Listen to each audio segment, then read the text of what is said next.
Tere! Mina olen Lenno Uusküla, majandusteadlane, täna siin Luminori Eesti peaökonomisti ja Tartu Ülikooli makroökonoomika kaasprofessori rollis. Mind huvitavad inimesed ja mind huvitab, kuidas 8 miljardi inimese majanduslikud otsused ühtseks majanduseks saavad. Majanduspoliitika on veidi nagu köies sikutamine. Tõmbad, ühtkord saad kamaluga, teinekord sa mitte midagi, kolmas kord võib see köie ots sul ka käest libiseda. Aga ette teada seda, mis tulemas on, saab ainult siis, kui sa näed suurt pilti.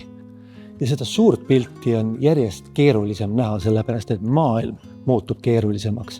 Ja neid inimesi, kes saavad aru, mis on köie teises otsas, neid on üha vähem.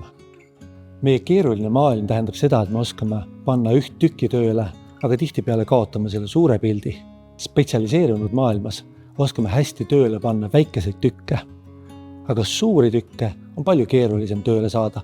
Nagu ütleb Murphy seadus, et suured mittetöötavad süsteemid koosnevad väikestest töötavatest süsteemidest. Selle keerulise maailma taustal on ka juhtimises järjest keerulisem hakkama saada. Me saame juhtida seda, mida me näeme, aga me ei tea, mis toimub inimeses sees.